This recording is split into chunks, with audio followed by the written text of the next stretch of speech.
Hola, ¿cómo están? Buenas noches. Mi nombre es Jaime Chincha y en el Perú de hoy nada está dicho. Nota aparte, arriba Perú, ¿no? Estamos contentos. Hemos ganado 1-0. ¿Ah? Muy bien, muy bien. Pero esta noticia, se está recién comenzando a saber, la que le voy a compartir a continuación, en la segunda parte del día, en la segunda mitad del día, desde el mediodía en adelante. Vamos a toda pantalla, señor director. Tiene que ver con la notificación que ha recibido el Estado peruano de la audiencia que se va a realizar el próximo 10 de abril a las 11:45 horas en Madrid, España, en la sede de la Audiencia Nacional. ¿Qué va a pasar ahí? Cítese al Ministerio Fiscal, al reclamado César Inostroza Pariachi y a las demás partes personadas mediante la notificación de la presente resolución. ¿Qué es lo que se va a ver aquí? El procedimiento de extradición de César Inostroza.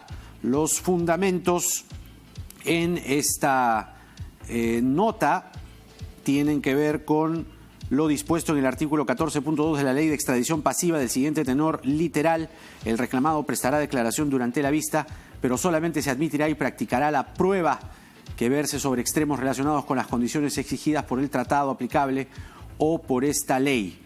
Así es, entonces, se realiza esta audiencia el día 10 de abril, que cae sábado, domingo, lunes, martes, miércoles. Miércoles 10 de abril a las 11:45 hora de España.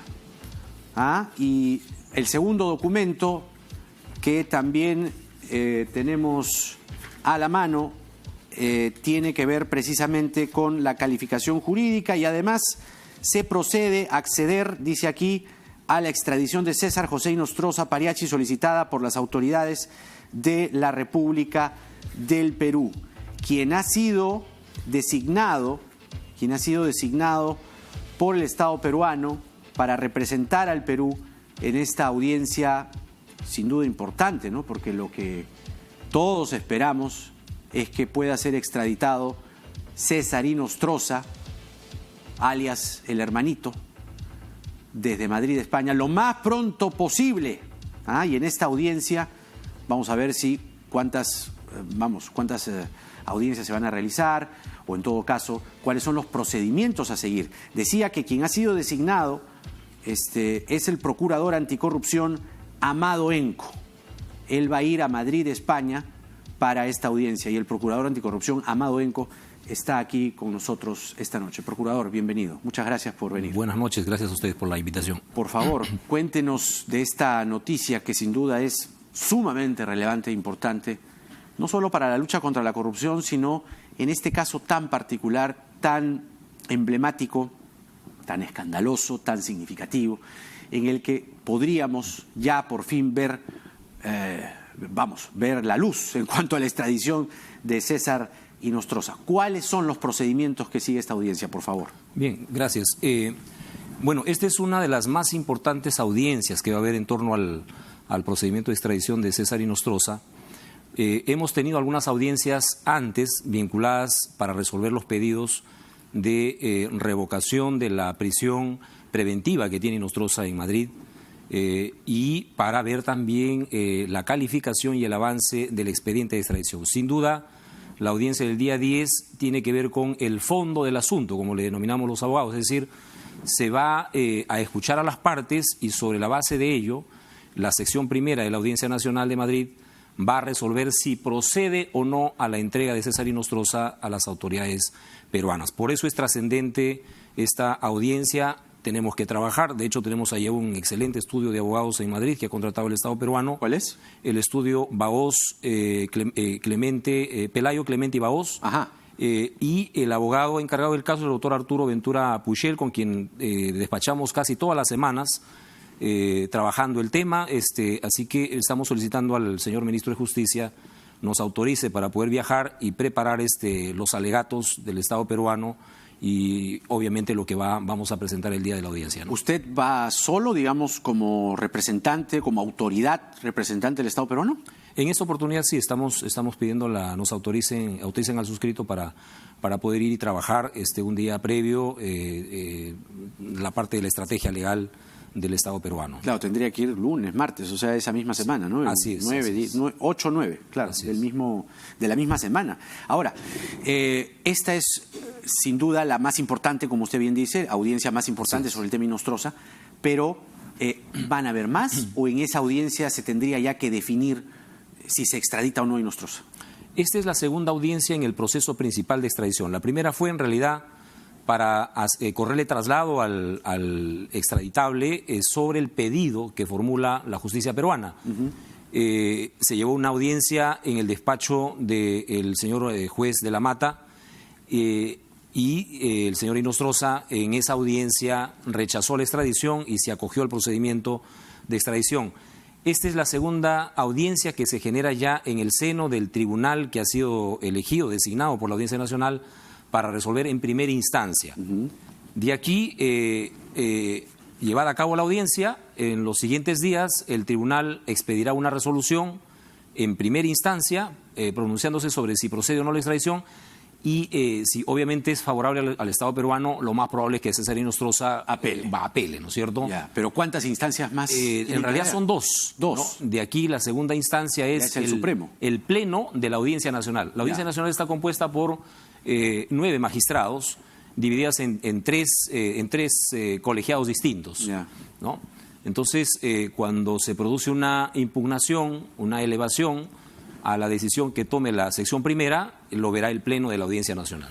Ahora, entonces sería ya una cosa inminente, es decir, ¿cómo ve usted el feeling, la temperatura, digamos, si se puede anticipar algo, ¿no? O sea, ¿cree usted que la extradición califica, la extradición va, o puede Inostroza, como ya nos ha tenido acostumbrados, sobre todo por cómo él se mueve y los hilos que mueve, sacar por ahí alguna trampita? Fíjese, la postura del Estado peruano es que en realidad aquí se satisfacen plenamente todos los requisitos que exige la ley de extradición y el tratado de extradición es suscrito entre ambos países, ¿no? De tal manera que lo que existe en el expediente,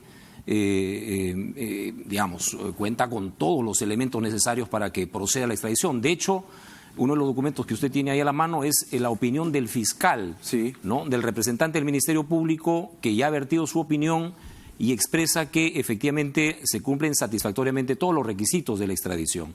Es decir, no existe ninguna de las causales para poder rechazar la extradición, ¿no? Claro. O sea, se cumple el tema de la doble incriminación, es decir, los hechos que se imputan y se califican como delito en la legislación peruana también lo son en el Código Penal de España, ¿no? La pena a imponerse por estos delitos supera el año de pena privativa de la libertad en ambas legislaciones. No ha prescrito la acción penal y no estamos ante supuestos de persecución política. Claro, que él alegó en un principio, por eso quería pedir asilo, digamos, ¿no? Así es. De tal manera que eso, por ejemplo, creo que es un indicio importante, un dato importante que a nosotros nos da, digamos, la convicción de que los resultados van a ser positivos, ¿no? Claro. Pero hay que asegurar ciertamente en la audiencia del día 10, ¿no?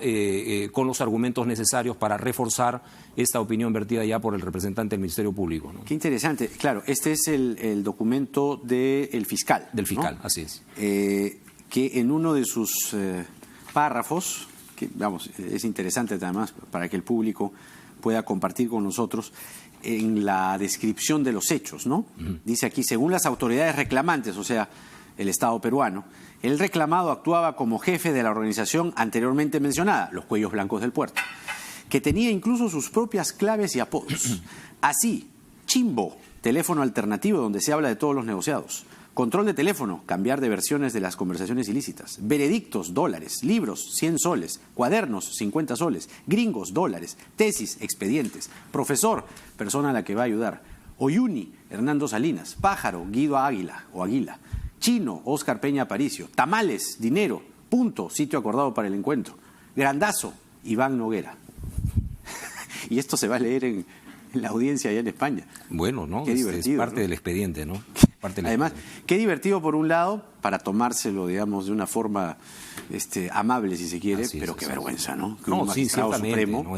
esté en estas... Es el lenguaje con el Dios mío, que lumpen. los colaboradores eficaces han referido, se comunicaban a efectos de no evidenciar, digamos, con otros términos, los negociados que habían para poder traficar con designaciones, ¿no? Ratificaciones de magistrados, ¿no? Claro. O arreglo de expedientes judiciales también, ¿no? Claro. Entonces, estamos hablando de cuánto tiempo, procurador. A ver, veamos. Después de la audiencia, en los próximos 5 días siguientes deberíamos tener una decisión del colegiado y obviamente estaremos atentos a la notificación a efectos de ver si corresponde. Tenemos el convencimiento de que no seremos nosotros los que tengamos que impugnar. Estamos convencidos de que en este caso la ley asiste a los intereses del Estado y estoy seguro que vamos a tener un resultado positivo ahí. Ahora, el antecedente que por lo menos recuerdo de principio a fin, ¿no? Es el de Fujimori. Y además allí, en primera instancia, hubo una cantidad de delitos, pero después, en la apelación, se agregaron otros. Así es. Y de hecho, ya con Fujimori preso, se han ido agregando otros más. En este caso, usando ese antecedente, ¿cuáles son los delitos por los cuales Inostroza podría ser extraditado, teniendo en cuenta que pueden haber delitos que no se le incluyan, con lo cual él podría sacarla fácil? De hecho, los delitos por los cuales está siendo requerido en esta oportunidad es el de organización criminal, que es el más grave, ¿no? Está el delito de tráfico de influencias, está el delito de negociación incompatible, ¿no? Y me parece que hay otro de patrocinio ilegal, ¿no? Son los 4 delitos por los cuales sería extraditado Inostroza. De hecho, en este momento hay investigaciones que giran en las fiscalías peruanas que tienen a cargo el caso de los cuellos blancos, que eventualmente podrían generar nuevos pedidos de extradición, Ajá. ampliaciones de extradición. Esos merecerían, obviamente, todo el trámite respectivo, Claro. Y expedientes distintos también, ¿no? Claro. ¿Y de cuántos años estamos hablando que este señor puede finalmente ser sentenciado? Porque organización criminal, que yo sepa, es largo. No, es un delito O sea, son, castigado con una ¿cuánto? pena muy grave, 15 años. 15, 20, ¿no? Así es. Y luego tenemos los otros delitos que, como son un Ahora se concurso suman, real, ¿no? se suman, ¿no es cierto? Claro, ahora se suman. Así es. Claro, son varios años. Ahora, Así es. En lo que a cuellos blancos se refiere, aquí en Lima, en el Callao, básicamente, donde los expedientes, digamos, están mucho más cargados, teniendo en cuenta a las fiscales Sánchez y Castro. ¿Usted mantiene su posición de que el fiscal supremo Jesús Fernández se aparte del caso? Porque él estuvo el otro día aquí y dijo que había archivado esa investigación, la que tiene que ver con los jueces del Callao y la de un empresario, porque él no tuvo a tiempo la transcripción de los audios. Y en su defensa, o como réplica, lo que él dice es que se lo pidió a la fiscal Sánchez y que la fiscal se lo pidió en diciembre, póngase, y la fiscal Sánchez recién se lo mandó en marzo, y que para no viciar el proceso y que los plazos se le estaban venciendo, él tuvo que, digamos, archivar o no acusar, y ahí finalmente la fiscal de la Nación le enmendó la plana, ¿no? Pero usted se mantiene en la posición de que Fernández ¿se retire, se aparte? Fíjese, en realidad hemos visto después de este reclamo, porque es un reclamo el que con legítimo derecho presenta el Estado peruano. O sea, nosotros como representantes del Estado, si advertimos que algunas investigaciones no están siendo llevadas de la manera más rigurosa posible, más aún cuando se trata de casos emblemáticos, casos complejos como este, por supuesto que vamos a estar, digamos, vigilantes y vamos a exigir y vamos a interponer, por supuesto, todas las acciones necesarias para cautelar esos intereses que el Estado tiene como agraviado en estos delitos.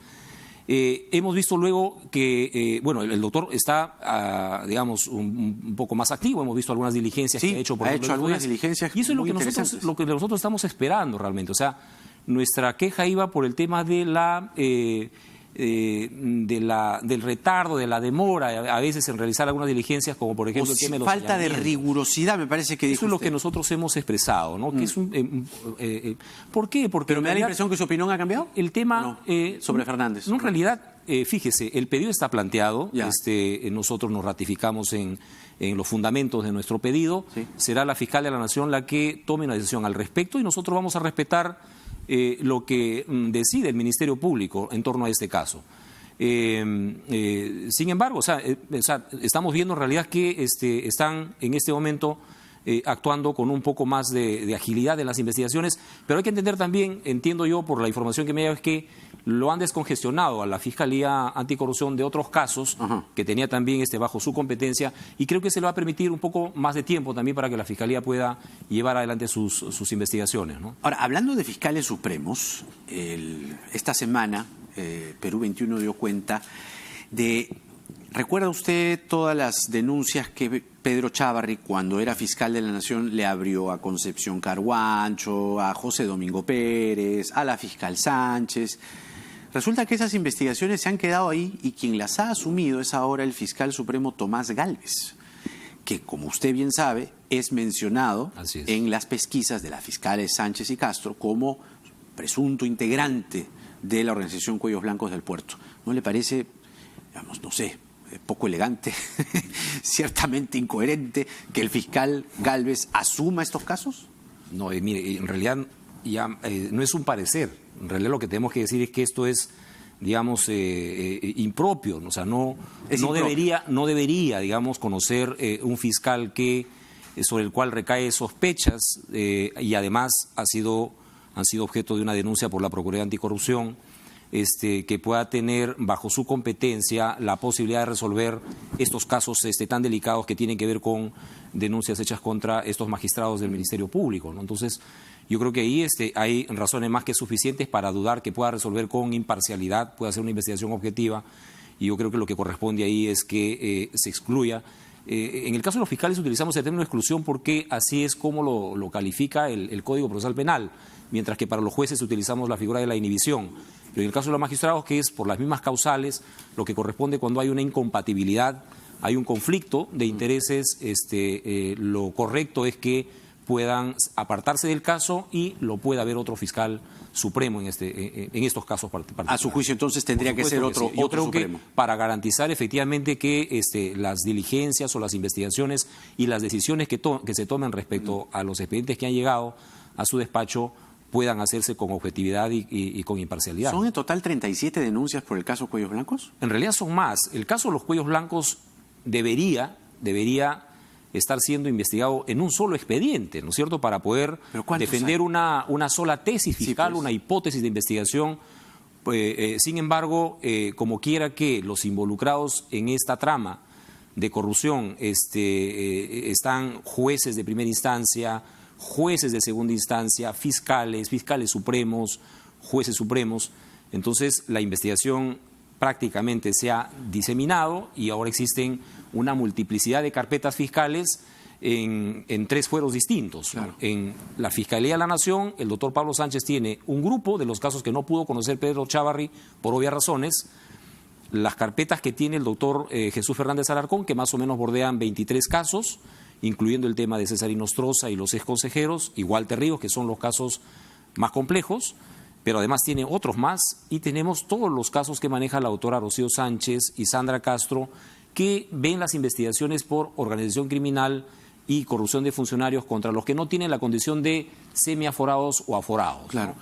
Ahora, ¿para usted Pedro Chávarri debería estar preso? Me parece haber escuchado una opinión en ese sentido. Fíjese, en realidad el Código Procesal Penal autoriza a detener a cualquier persona cuando éste se encuentra en flagrancia o en flagrancia delictiva o en flagrante delito, ¿no? Lo que todos vimos en las noticias horas después de la intervención a la oficina que se encontraba con una disposición fiscal de lacrado, en consecuencia la prohibición para cualquiera, más allá del cargo, de ingresar a la misma, y vimos que ha sido violentada, ¿no es cierto?, a la que ingresaron, extrajeron documentos, Lo que corresponde frente a un escenario como ese, y la ley autoriza, es que un fiscal de turno intervenga inmediatamente y detenga a las personas que han cometido este delito en flagrancia. O sea, eso ya debería pasar. Eso debió haber pasado en ese momento, ¿no es cierto? Ya, el tiempo, pero no pasó. No pasó, el tiempo transcurrió y en consecuencia desaparece los supuestos de flagrancia y lo que queda es iniciar, digamos, un trámite de investigación ordinario con, obviamente, las autorizaciones. Pero para usted ya debería dictarse alguna prisión preventiva para el señor Chávarri. En este momento están todavía en una fase de investigaciones preliminares. Ajá. Cuando el fiscal concluya y pueda generarse los suficientes elementos de convicción para poder formular una investigación preparatoria, corresponderá en ese estadio procesal solicitar una medida coercitiva si es que esa sea la decisión que tome el fiscal, ¿no?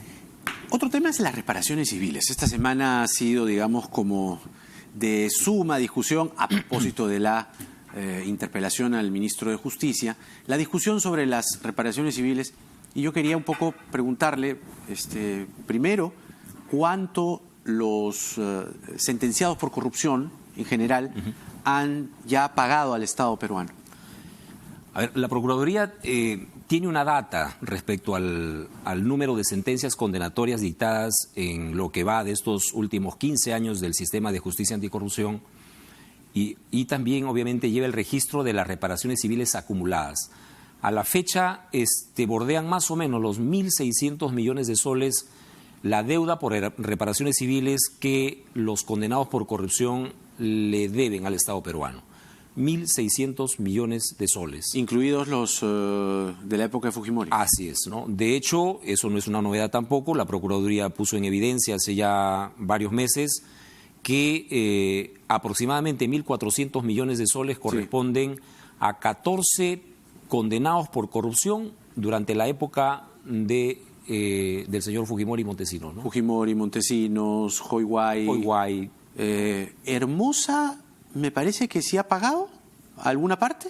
Creo que sí. Algunos han pagado, en realidad, o sea, figuran como pago porque muchos de ellos han sido condenados con otros más. Claro. Entonces, la reparación civil, en tanto es solidaria, algunos han aportado y se registra, pero respecto, por ejemplo, de Montesinos, de Fujimori, de Hoyguay, el registro es cero, es decir, no han aportado absolutamente nada, ¿no? Claro, porque la cifra, incluso Perú 21 la sacó en primera plana esta semana, era 1.409 millones más o menos, sí, ¿no? En total. Así es. Y Fujimori no ha pagado ni un sol. Eso es cierto, ¿no? Nada. Absolutamente. Ya, pues, claro. Absolutamente. Claro. ¿Y la reparación civil de Odebrecht, usted cree que, digamos, lo fijado en el acuerdo, Odebrecht la está sacando fácil? Fíjese, en realidad desde la posición que tenemos como procuradores, sería poco serio y poco profesional y hasta irresponsable decir si es poca o mucha porque no conocemos el acuerdo. Particularmente quien habla no conoce, ¿no? O sea, no sabemos exactamente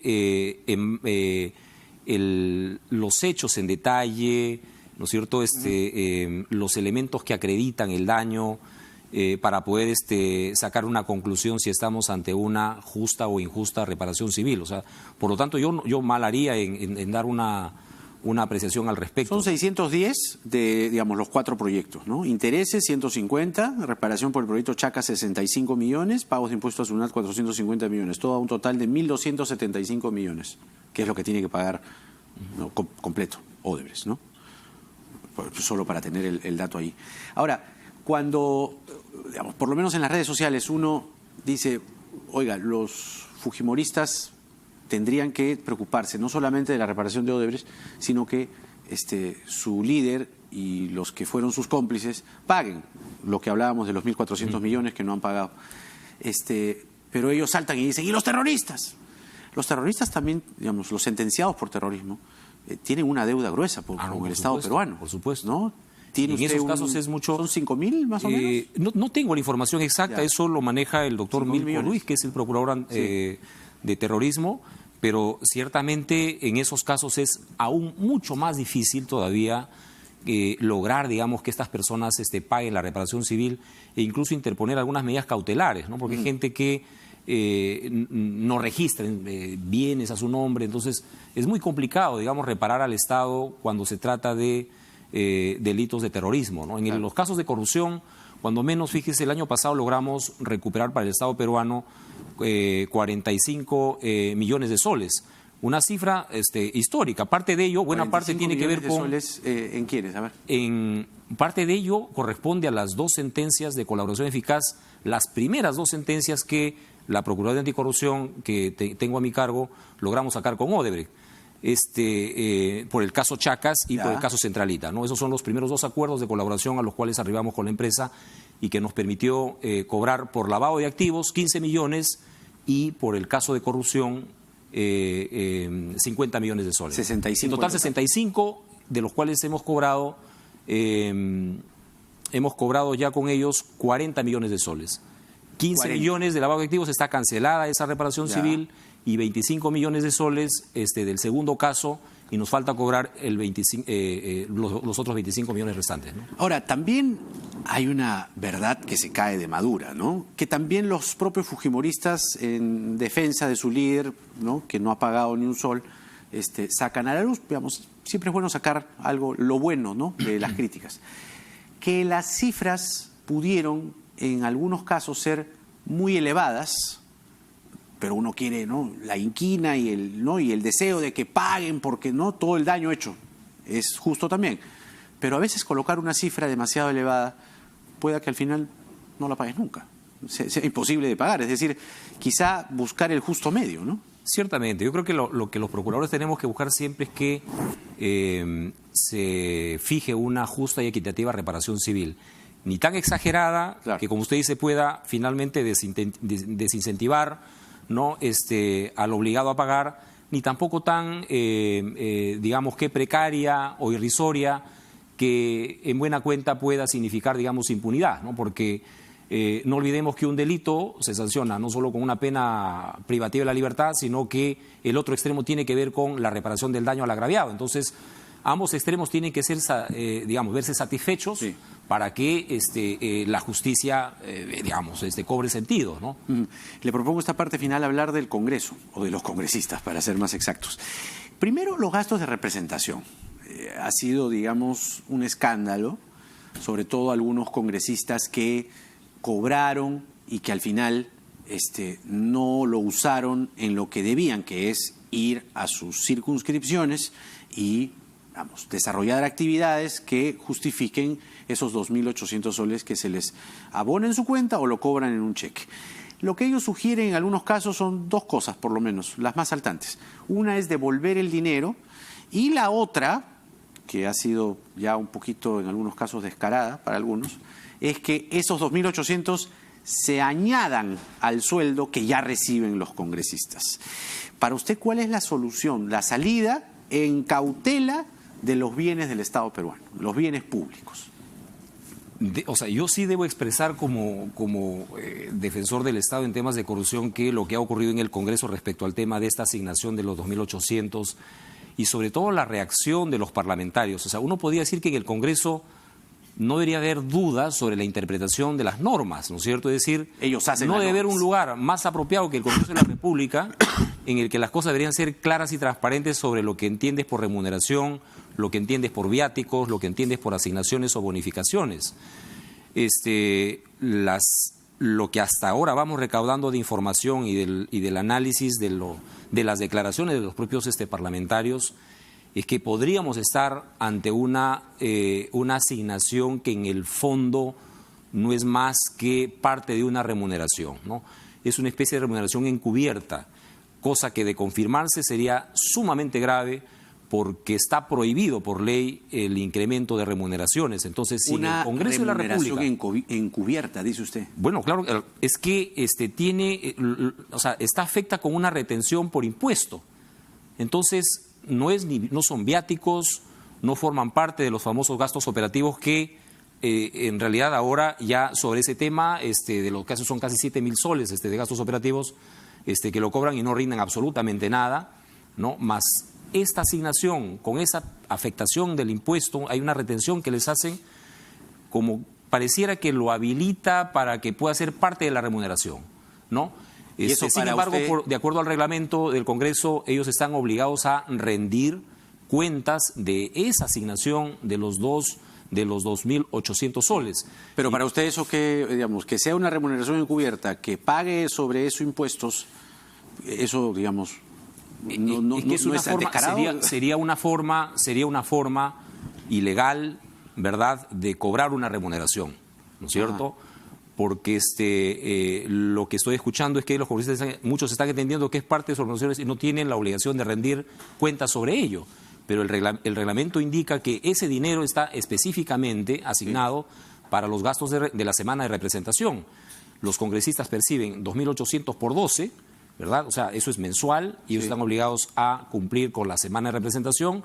En consecuencia, si no ejecutan estas actividades, por lo que se establece en el reglamento del Congreso, tendrían que devolver ese dinero, ¿verdad? ¿La solución es esa para usted? Pero es que yo creo que ese dinero está sujeto, digamos, en este momento está sujeto a una rendición, ¿no es cierto? No son viáticos, por lo tanto, no están exentos de una investigación penal por delito de peculado, porque hay un pleno del Poder Judicial. Peculado. Ese es el delito. Claro, para nosotros es un presunto delito de peculado. Ajá. Para nosotros es un presunto delito de peculado. Ajá. En realidad está estructurado de tal manera que los congresistas de la República finalmente terminan utilizándolo para cualquier propósito, menos para lo que indique el reglamento del Congreso. En algunos casos, en la rendición que hacían, colocaban que por escribir un tuit o por ir a un programa de televisión a dar una entrevista. Estaban cumpliendo con lo que indica la norma. ¿Eso es así? No, eso es irregular. Para nosotros eso es irregular. Es decir, fíjese, dentro de la gestión pública, dentro de la administración del Estado, ¿no?, los recursos públicos se sustentan. O sea, se tienen que rendir cuentas. O sea, la rendición de cuentas es parte de lo que nosotros denominamos el mecanismo de lucha contra la corrupción. Entonces, no es posible que no quede claro para los parlamentarios de lo que significan esos 2.800. Porque cuando ellos hacen un viaje, por ejemplo, a provincia, cada congresista tiene, de acuerdo a la información que nos ha llegado la Procuraduría, asignados 50 pasajes aéreos al año, ¿no es cierto? Entonces, las movilidades están cubiertas. Les asignan viáticos, ¿verdad? Sí. Entonces, estos 2.800, ¿para qué es en el fondo? Diera la impresión que es una especie de remuneración encubierta, ¿no? Si eso es así, si las investigaciones apuntan a ese lado, no nos cabe duda de que ahí se habría cometido un presunto delito de peculado. ¿Y va usted, digamos, a cautelar los intereses del Estado? Bueno, para eso nos paga el Estado, ¿no? Claro. Para poder cautelar sus intereses. Claro. Y por lo menos hay casos ya... No, ya la Fiscal de la Nación, y la a Fiscalía nuestro juicio, está... de manera muy oportuna, ha abierto una investigación preliminar en contra de los primeros 6 casos detectados, de los que viajaron al extranjero, y en los próximos días la Procuraduría, está solicitando que se amplíe la investigación contra los otros congresistas de la República que hasta este momento no saben explicar qué cosa hicieron con el dinero, ¿no es cierto? Interesante. La del estribo, Vieira, el caso del congresista Vieira, a un congresista Vieira, debe verse el martes, tiene que ir a testificar sobre este caso en el que se le oye en unos audios pidiendo dinero a cambio de mover sus hilos y sus intereses y su poder, mejor dicho, su influencia, para torcer, ¿no?, entre el legislativo y el ejecutivo, ¿no?, intereses particulares. ¿Convendría, para que la investigación se desarrolle con mucha más prolijidad, que a Vieira se le quite, se le retire la inmunidad? Fíjese, en realidad, al margen de las investigaciones que ya están abiertas en el Ministerio Público y que a nuestro juicio las evidencias están allí, es decir, no necesitamos actuar más acciones de investigación, es decir, tienes los audios, está la declaración del testigo, en este caso, es decir, del señor Guillermo. El señor Vieira no ha negado que es su voz, ¿no? Es evidente lo que se escucha allí, y es que está pidiendo un dinero a cambio de... ¿no? Él dice que es para un abogado. No, pues, no. Por favor. Yo creo que hasta para eso necesitamos, creo que un poco más de responsabilidad para asumir las cosas, ¿verdad? Eso no se lo cree nadie. En realidad lo que ha habido allí es un presunto delito de tráfico de influencias que yo espero en los próximos días el Ministerio Público, con todo lo que ya se tiene, pueda, a través de la Fiscalía de la Nación también, formular la denuncia constitucional respectiva, ¿no? O el Congreso también lo puede hacer. Cualquier congresista podría formular una denuncia, tramitarse en la Subcomisión de Acusaciones Constitucionales para que esto pase por un antejuicio político y... Que sea desaforado. Pero por supuesto, o sea, y un juicio político por las faltas al reglamento del Congreso. Entonces, creo que ambas cosas el Congreso está facultado para hacerlo, ¿no? Para usted, eso es lo que tendría que pasar prontamente, claro, por supuesto, el desafuero. Por supuesto, ¿no? Claro. Yo creo que eso es lo que corresponde. En realidad, yo creo que con el tema de la corrupción tenemos que tener tolerancia cero. O sea, y tolerancia cero significa no dejar en realidad ningún hecho sobre el cual recaiga una sospecha de que habría habido un acto de corrupción fuera de una investigación y fuera de las medidas que correspondan tanto a nivel de sanciones éticas como en el ámbito de las investigaciones penales, ¿no? Y sobre congresistas, el fiscal Carrasco, desde el norte, ha señalado y ha informado que hay 5 congresistas, ha dado los nombres, que están incluidos en la investigación de los temerarios del crimen. ¿Por qué? Fundamentalmente por favorecer desde la Comisión de Presupuesto a darle una mayor cantidad de partidas a la Municipalidad de Chiclayo. La tesis del fiscal es francamente delicada, teniendo en cuenta que ahí están congresistas como Bruce, Velázquez Quesquén, Becerril, entre otros. ¿Cuál cree usted que debe ser el procedimiento a seguir en este caso? Fíjese, o sea, yo diría más, o sea, no solo delicada, sino que es una situación bastante seria, ¿no es cierto? Nuevamente estamos en el escenario en el que se descubre la presunta participación de congresistas de la República en actos de corrupción, pero además vinculadas a un caso en el que se investiga por criminalidad organizada, ¿no? La Procuraduría ha podido revisar la información precisamente sobre la cual se basan los informes que ha elevado el doctor Carrasco al despacho de la Fiscal de la Nación, y son hechos muy serios, ¿no? Muy serios, que implicarían delitos también muy graves de corrupción de funcionarios. Lo que cabe aquí es investigar. O sea, yo creo que aquí, con la información que ha sido presentado al despacho de la Fiscal de la Nación, lo que corresponde, y la Procuraduría pide que se proceda en ese sentido, es abrir de una vez las investigaciones preliminares para que en el marco de ellas, ¿no?, se puedan esclarecer estos hechos, que son muy serios, ¿no? Becerril, Velázquez Quesquén, Clemente Flores, Carlos Bruce y César Vázquez. Así es. Investigación, inmediato. Por supuesto, ¿no? Inmediato. Eso es lo que corresponde. Procurador, un gusto haber conversado con usted, y creo que hemos sacado el jugo a su presencia, porque hemos tocado múltiples temas, porque una de las líneas de este programa es la lucha contra la corrupción, y quién más que el Procurador Anticorrupción que ha estado aquí esta noche. Y nosotros estamos en la obligación de, así como denunciamos los actos de corrupción, por supuesto siempre de manera responsable, y basados en elementos de convicción necesarios, también tenemos el deber de informar y de anunciar a la ciudadanía lo que hacemos desde nuestra posición como defensores del Estado, ¿no? Más bien, por favor, se lo pido públicamente, cuando esté en Madrid le vamos a pegar una llamadita para que nos informe después de la audiencia, no, aprovechando además la diferencia horaria, porque acá van a ser las 5 de la mañana. Más o menos. Por la noche, pues... No, estaremos informando debidamente de lo que... Y a su regreso también sería bueno tenerlo. Con todo gusto. Gracias, Procurador. Gracias. El Procurador Anticorrupción, Amado Enco. Muy interesante todas las cosas que ha dicho esta noche. Vamos rápidamente a la pausa. Venimos con la congresista Ana María Choquehuanca. Todo lo que ha pasado en el Congreso. Nada está dicho. Ya venimos.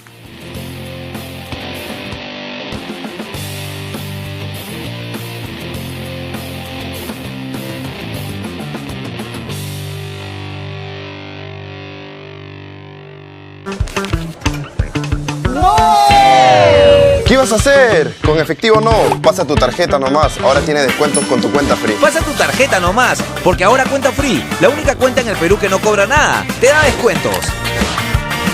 Ábrela hoy en Scotiabank y en Credit Scotia. ¿Escucharon?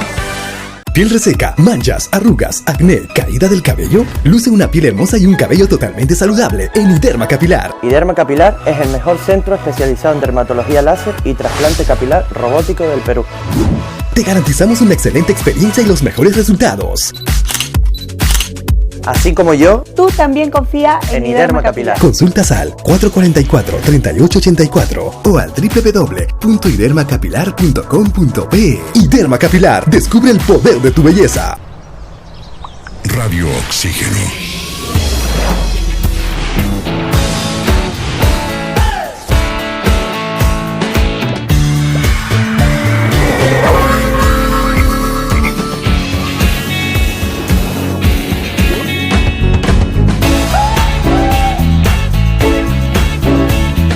el mundo diferente, porque respiramos música. Radio Oxígeno, clásicos del rock and pop. ¿Qué ibas a hacer? Con efectivo no, pasa tu tarjeta nomás, ahora tiene descuentos con tu cuenta free. Pasa tu tarjeta nomás, porque ahora Cuenta Free, la única cuenta en el Perú que no cobra nada, te da descuentos. Ábrela hoy en Scotiabank y en Credit Scotia. ¿Escucharon?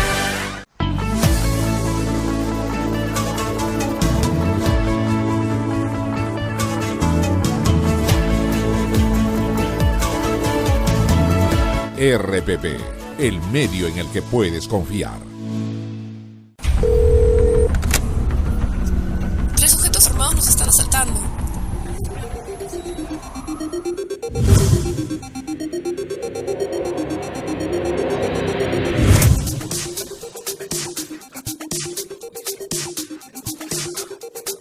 Cuando estés lejos de sentirte seguro, contacta al Rotafono, la línea de ayuda más efectiva.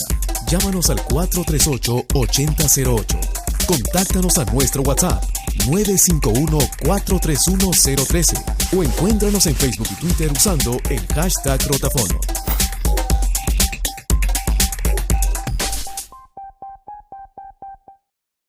¿Sabes cuál es la película más taquillera? ¿Qué obras de teatro están en tarima? ¿Los museos que puedes visitar? Eso y mucho más en Primera Fila.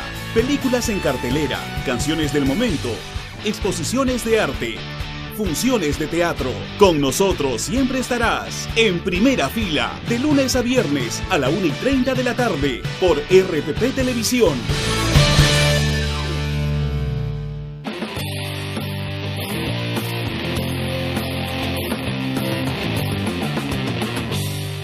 Ana María Choquehuanca, congresista de Peruanos por el Cambio en el set de Nada Está Dicho. ¿Cómo está, congresista? ¿Qué tal? Buenas noches. No le ha caído muy bien lo que ha dicho el procurador Enco esta noche, ¿ah? No. 48 pasajes al año, ¿cómo es eso? Viáticos, no hay gasto de representación. No hay viático. En realidad hay cosas, buenas noches en primer lugar. Buenas noches. Y quiero aclarar también que no es que no me caiga bien lo que haya dicho el señor procurador, porque obviamente es su función, y su función es investigar, averiguar y poner las cosas en su sitio. Claro, él no ha querido incordiar, digamos, lo que ha hecho es transparentar el dinero público, ¿no? Y él lo que hace es recabar información. Claro. Entonces, seguramente cuando tenga la información completa va a poder él emitir también un juicio ante todo esto. Pero el espíritu de su declaración no es desatendible, sino absolutamente. Porque hay casos escandalosos. Nos ayuda, ¿no? Claro, nos ayuda porque, yo por lo menos no soy abogada, y jurídicamente y legalmente uno tiene también que conocer el funcionamiento del sector público, que yo tuve la oportunidad de conocerlo, Jaime, cuando fui ministra. La función pública es totalmente delicada, es diferente. Cuando asignan, por ejemplo, yo me acuerdo que cuando no conocía de función pública, uno podía ir y decía al ministro, pero si usted tiene dinero, usted lo puede gastar, usted lo puede hacer. Pero cuando el presupuesto nacional de la República dice, este dinero es para A, B y para C. Pero lo que decía el procurador es bien interesante, porque lo que ha dicho esta noche es que los 2.800 por gasto de representación es una remuneración encubierta. Y si lo que dice Mercedes Arauz, que después se corrigió, ¿no? Que hay que sincerarlo, o sea, hay que sumarlo, es lo que dijo, mejor. A ver. Y yo también quiero aclarar algo ahí, ¿no? Aclare yo respeto mucho la opinión de mis colegas, ¿ya? Como quiero que respeten las mías también, porque se supone que cuando uno da una opinión tiene sus fundamentos y puede sustentar lo que dice. Pero muchas veces no se comparten, y yo no comparto, por ejemplo, eso. ¿Qué cosa? Porque, lo que dijo Meche o la congresista Arauz, porque definitivamente no lo supo seguramente explicar, no lo sé. Yo no sé cómo fue el contexto. Lo que sí sé... El contexto fue que dijo que debía sincerarse esa cifra, los 2.800, en cristiano es pasarlo al sueldo, porque como ganan poco, pueden hacer lobbies. Ahí, por ejemplo, si lo entendemos dentro de ese contexto, el sueldo no justifica los actos inadecuados, incorrectos, que no se deben dar. ¿Usted se siente bien con lo que gana? Claro, claro que sí, y en el Congreso todos debemos sentirnos bien, porque si nosotros nos miramos y nos reflejamos en la población, ¿cuánto es lo que gana? El sector público, por ejemplo, es muy privilegiado en el Perú. Y yo creo que ahí nosotros, por ejemplo, hemos estado pidiendo que Servir pueda de una vez entrar a tallar en pleno. ¿Por qué? Porque ahí tenemos acceso a la meritocracia, definición de sueldos de acuerdo a las capacidades. Yo creo que es algo que se tiene que transparentar en el Perú. O sea, ahorita nosotros todavía tenemos, por ejemplo, en el sector público en pleno, ejecutivo, legislativo, situaciones que, por ejemplo, llegan a producirse sueldos muy altos por funciones que solamente son, por decir, de confianza. Y eso yo creo que no, que eso tiene que cambiar. ¿Cuánto usted cobra? 15.600 de sueldo. Sí. 2.800 por representación. 9.000 y algo más, con los descuentos de SNP o AFP y la renta, que es el 30%. ¿no? Claro, claro. En total líquido, ¿usted cuánto cobra al mes? 9.000, algo de 9.000 he estado sacando. Cuando regresé del ministerio, no sé, bueno, la proyección de mi renta se fue al techo. 9.000 solo del sueldo. Todos, sí, del sueldo. ¿Y operativos? ¿Gastos operativos? No, función congresal. Por eso. 5.600, 5.000 y tal. Ahí van 14.600. Que prácticamente son los 15.000 por eso, sueldo, más los 2.800 de representación. Los 2.800 que son los, que yo diría también que es la función congresal, la función logística de pronto. Claro. Porque, y eso por ejemplo, en septiembre suspendieron la semana de representación. 17.400 en total. O sea, mire, son 14.600, ¿ya? 14.600, que es los 9.000 más los 5.600, más los 2.800 de representación. ¿Tributan sobre los 2.800 o van líquidos? También, ahí 30%. 30%. Sí. Ya, vamos a ver, 17.000 o 16.000 y pico. Así es. No está mal, ¿no? No. Y ese es prácticamente el sueldo por eso que lo de Meche refleja, cayó mal, digamos, ¿no? para el esto, ¿no? Cayó mal por eso lo de Meche, ¿no? ¿No? Sí, cayó mal. No lo debió decir de esa manera. No, yo como creo diciendo, que no. Sí, pues mejor súbanos más porque si no, vamos a cometer actos de corrupción, ¿no? Claro, no, es que Feo, ¿no? Los actos de corrupción no tienen nada que ver. ¿Y lo de Bruce cómo le cayó? Que él no va a justificar, rendir cuentas y así se siente Carlos Bruce.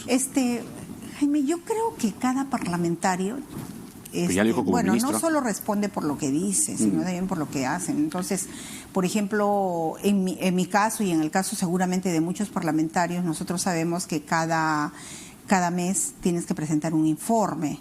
Mis informes, por ejemplo, van de lunes, de 9 de la mañana a 6 de la tarde, a quien recibo de 9 a 10, de 10 a 11, de 11 a 12, de 12 a 1, almuerzo y tal, o si tengo un foro, si esto. Entonces uno lo explica.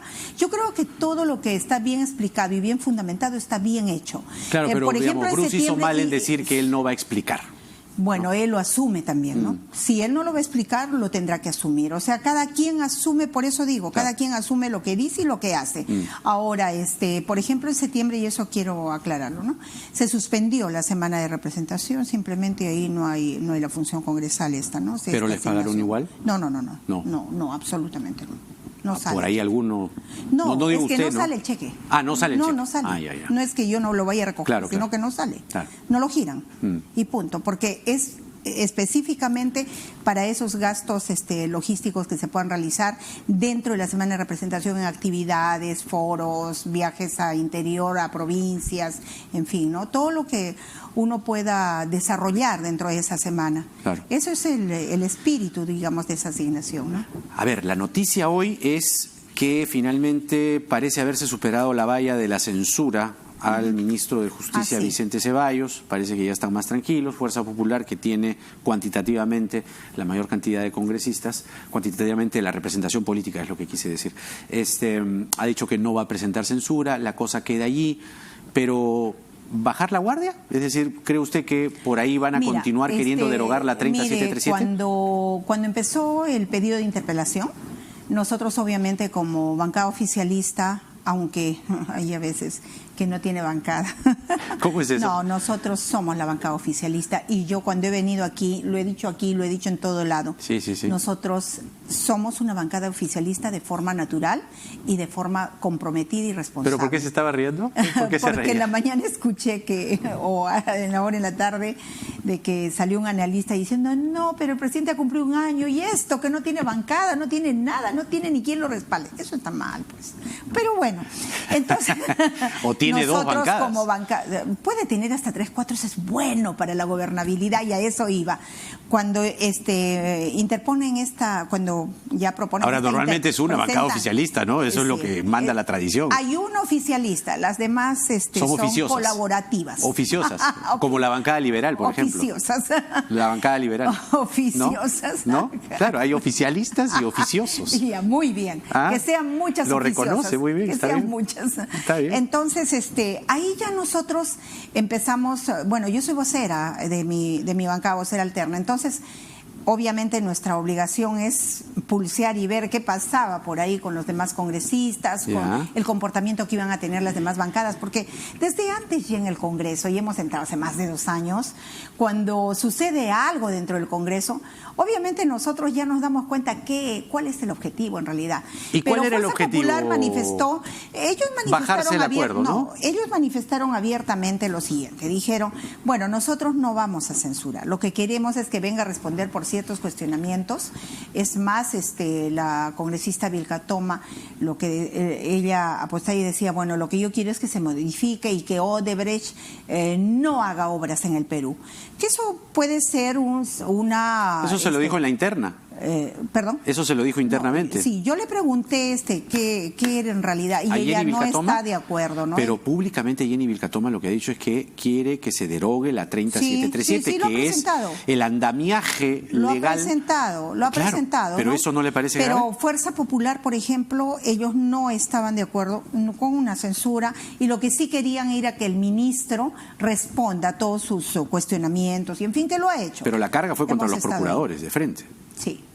¿No? Pero en realidad, bueno... ¿Quieren la cabeza de los procuradores? Siempre vamos a hablar de una autonomía funcional. Ajá. El ministro se ha cansado de explicarlo, lo ha dicho de distintas maneras y finalmente yo he visto que, bueno, si no ha quedado una satisfacción plena, por lo menos ha quedado una aclaración. Pero le pregunto, ¿cree que lo que quieren en el fondo es la cabeza de los procuradores? Lo que yo creo es que se derogue, el fin de esta interpelación era pedir que derogar la ley, la 30737, ¿no? Claro. Que fue inclusive la que se aprueba en el Congreso.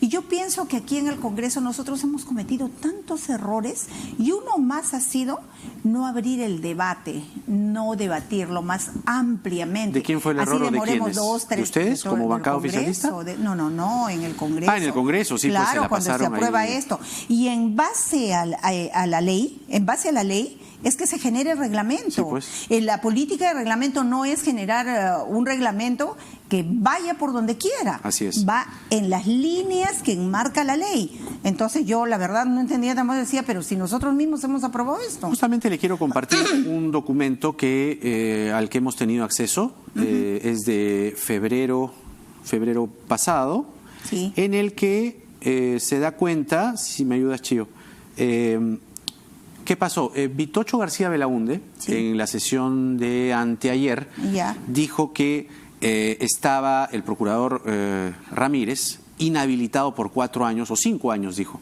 de la gestión deportiva. El procurador Ramírez apeló, ¿no? Y en una segunda instancia el Tribunal de Honor y Justicia del Deporte del IPD declaró nula la sanción. Vitocho García Belaúnde ayer me porfió y me dijo, no, está en etapa de apelación, que no es así, pero el documento que tengo aquí a la mano, lo que dice es, ahí está, ahí se puede ver alguito.